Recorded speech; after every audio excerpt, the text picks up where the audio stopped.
The Curious Case of Golden Hourglass. One warm summer evening, young Danny sat on the porch steps of his grandfather's house, absent-mindedly twirling a blade of grass between his fingers.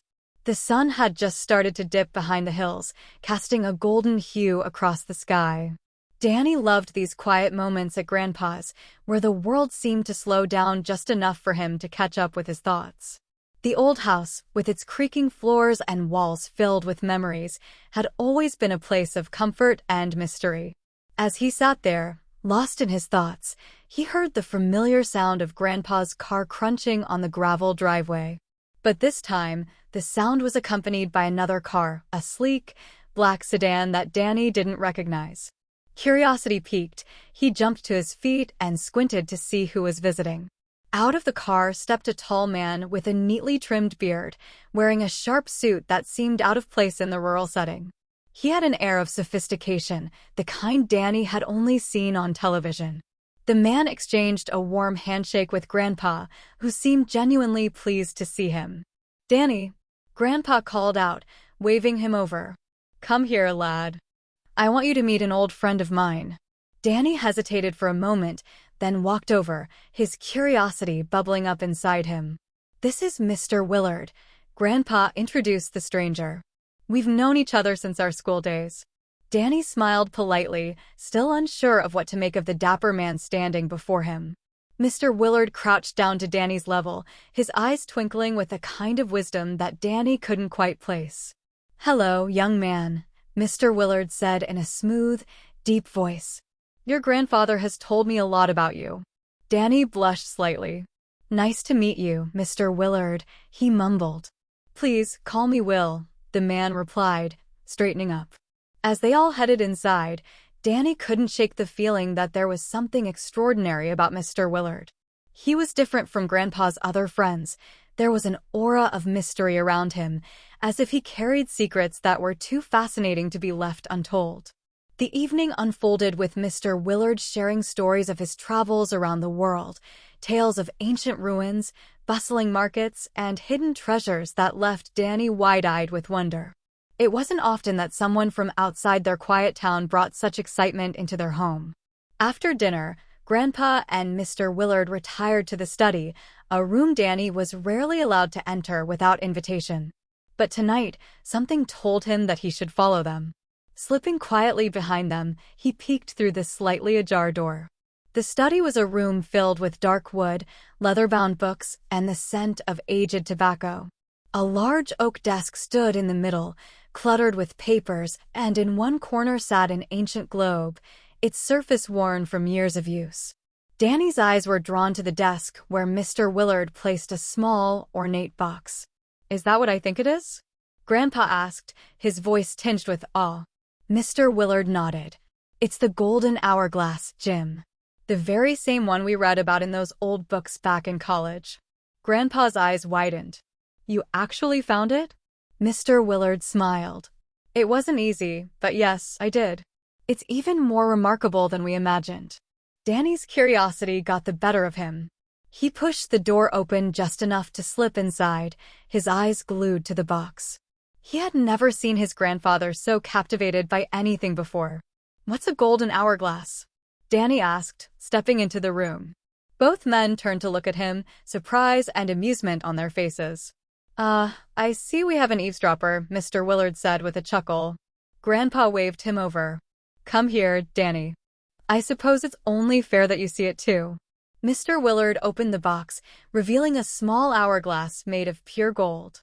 It was intricately designed, with tiny symbols etched into the metal, and the sand inside glittered as if each grain was made of stardust. Danny's breath caught in his throat. He had never seen anything so beautiful, so mesmerizing. "This," Mr. Willard explained, "is not just any hourglass. It's said to be one of the rarest artifacts in the world, with a history that dates back thousands of years. It's rumored to have magical properties." "Magical?" Danny echoed, his eyes wide. "Yes," Grandpa chimed in. "Legends say that whoever possesses the golden hourglass can control time, even if only for a few moments." Danny's imagination ran wild. "Can it really do that?" he asked, unable to tear his gaze away from the hourglass. Mr. Willard smiled mysteriously. That, my boy, is something only time will tell. Over the next few days, Mr. Willard stayed with them, and the golden hourglass became a central topic of conversation.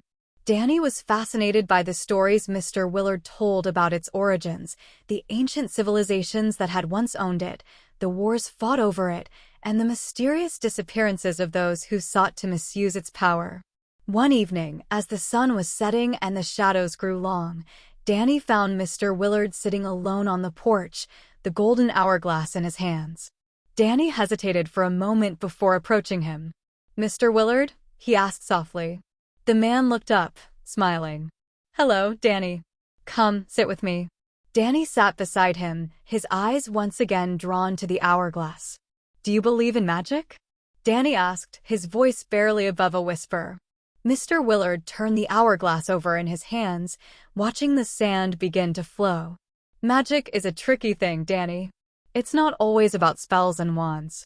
Sometimes, magic is just another word for possibilities, things that can happen if we allow ourselves to believe in them." Danny frowned. "But you said this hourglass can control time." Mr. Willard nodded. "Yes, that's what the legends say. But what do you think it means to control time?" Danny thought for a moment. "Maybe you can go back and change things? Or make time go faster when you want something to happen." Mr. Willard smiled. "Those are good guesses. But what if I told you that controlling time isn't about changing it at all? What if it's about understanding it, appreciating the moments we have and making the most of them?" Danny tilted his head, confused. "I don't understand." Mr. Willard placed the hourglass in Danny's hands. It was surprisingly warm, as if it had absorbed the sun's last rays.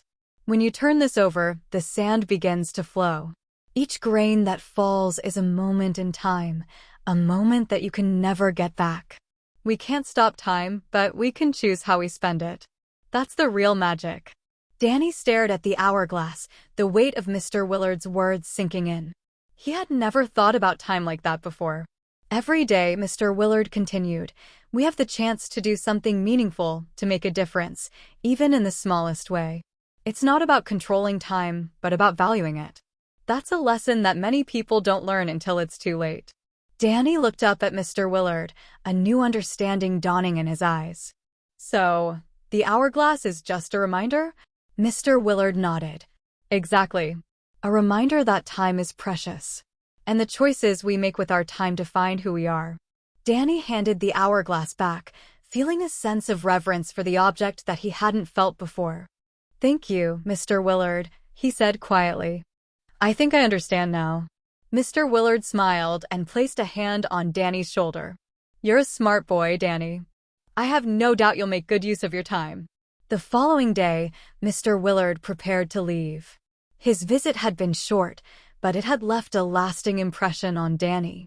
As he watched Mr. Willard pack his things into the sleek black sedan, Danny felt a pang of sadness. He had grown fond of Grandpa's friend and the stories he brought with him. "Will you come back and visit?"